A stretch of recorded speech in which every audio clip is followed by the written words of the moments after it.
Hey guys, Happy New Year! So it's a brand new year, 2024, and you know what that means, new games to look forward to. To be honest, I think 2023 has been the best year for gaming we've had in a very long time. Tears of the Kingdom was great, Baldur's Gate 3 is easily one of my favorite games I've ever played, Lies of P, Sea of Stars, it's been a great year for games, and I'd say that the bar has definitely been set for this coming year. The good news is, it looks like there's a lot of great games coming out. As always, I want to talk about those games. So without further ado, make sure to subscribe to my channel if you haven't already. I don't know if you've noticed this, but the subscribe button now has an animation for whenever I say the word subscribe.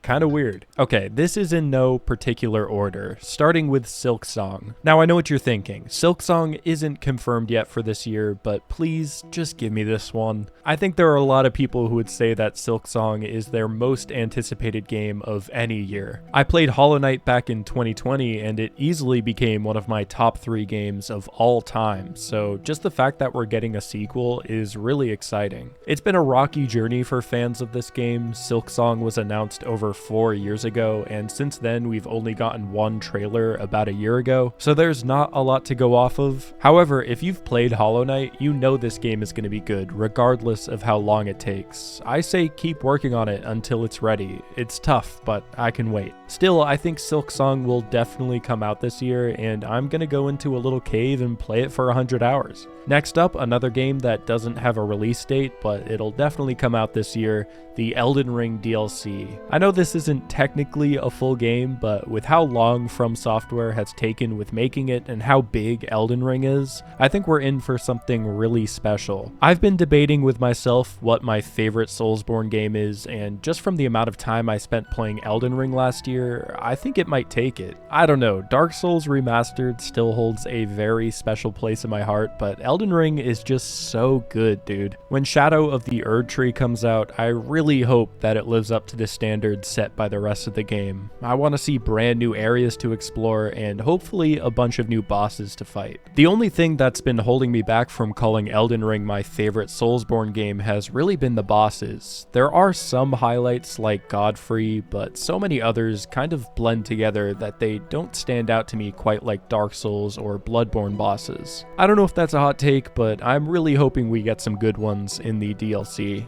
Okay, and now a game that is actually confirmed for 2024. Persona 3 Reload is probably my most anticipated game of the entire year. Persona 5 is my favorite game of all time, and I've specifically held back from playing the original Persona 3 just for a situation like this. Persona 3 is getting a remake, and it looks very good. It's definitely the most stylish a Persona game has looked so far, and that's saying a lot because that's the whole reason I play these games. That and the music, of course. I really hope we get a bunch of new songs in Reload. This game actually does have the opposite problem that Silksong has, where they're showing way too much gameplay in trailers. They've probably released like 50 trailers so far. I'm trying to avoid them to go in blindly, but I think they're really compensating here. It's probably because P5 Tactica didn't do great sales-wise, but come on. Leave some surprises. Regardless, I'm excited to finally play this game that so many people have been telling me to play forever.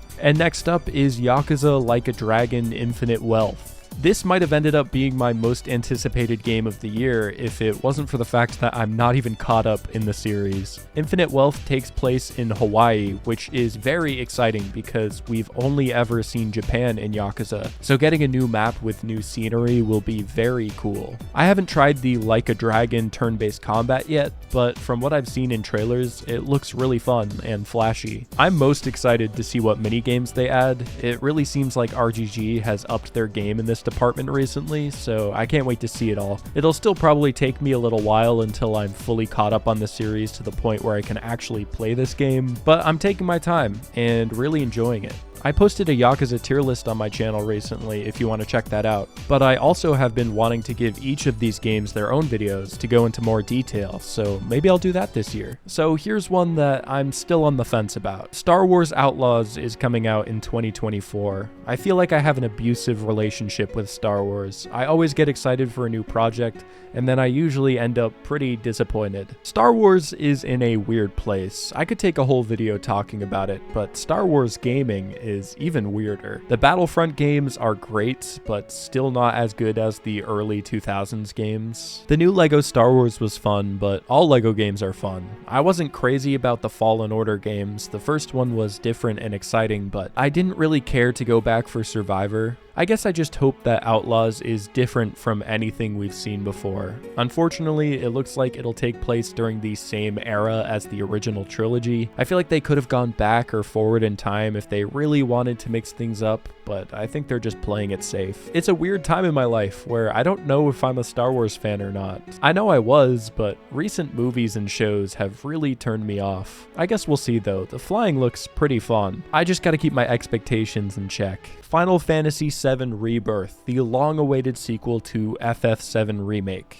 This is another weird one. Of course, I love Final Fantasy VII, who doesn't? I guess I'm just a little disappointed that this is only part 2 of 3 in the series and not the end of the game, especially since we waited so long for this. But at least it's something. I think I might wait till the third game is out to play them all, to be honest. I know they are very extended and fleshed out compared to the original FF7, but my problem with the first remake was how after it ended, it felt like there should be more, so it might be best to just wait and play them all at once when we're able to. Dragon's Dogma 2 is also coming out. I am super excited to play this game. I've never played the original Dragon's Dogma, but just seeing the trailers of players jumping onto giant monsters and climbing all over them is really cool. It's kind of crazy that it's taken me this long to pay attention to these games because I feel like they're right up my alley. If you can't tell by my channel, I love fantasy RPG games, especially if they have fun combat mechanics, so Dragon's Dogma 2 is like a no-brainer for me. The sheer amount of ways they've shown in trailers for how you can approach enemies is really next level, and I already have a feeling this game will be a contender for Game of the Year. It comes out in just a couple months too, so look forward to some videos about that. Here's a sleeper pick for you, Animal Well.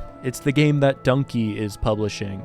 It's a platformer with some really beautiful pixel art, and if you know me, I'm a sucker for pixel art. This is the kind of game I want to make one day, so I find it very inspiring. I also really hope it does well because we haven't had many big pixel art platformers come out for a while, and they really hold a special place in my heart. I have a feeling we're going to see a lot of big indie game releases this year, with all the buzz around Unity, negative or not negative. I think this will be a great year for indie games. Here's a game you might not have even known was coming out, The Wolf Among Us 2. I played The Wolf Among Us a decade ago, and while I don't remember it too much, I do think I really enjoyed it. I did slowly lose interest in Telltale games for a while. It seems like after they started this story-driven and player choice-driven games, they kind of fell behind in innovation a bit, but I'm excited to see what they pull off this year. Hopefully the graphics for their games get a big update. I've always thought the art style was unique and cool, but it probably feels a bit outdated these days. I'm also going to make a prediction. If they do update the graphics in a big way, I bet they'll remaster all the Walking Dead games too. Those are the games that got me into the show back when I was younger, so I'd love to go back and replay them. So all in all, I think we're in for a pretty solid year when it comes to new games. It's not as decorated a lineup as last year. It's kind of hard when you're going up against Zelda, Mario, and Baldur's Gate, but I'm hoping these games live up to the hype. And who knows, I didn't even know what Baldur's Gate was at the start of last year, so we could be seeing some really cool games out there. As far as this channel goes for the coming year, I'm hoping to make even more videos than last year, and I'll do my best to be more consistent. If you have any ideas for what games you'd like me to play and review this year, by all means, let me know. Anyways guys, like the video if you enjoyed it, subscribe to my channel for more videos, and I'll see you very soon. Peace.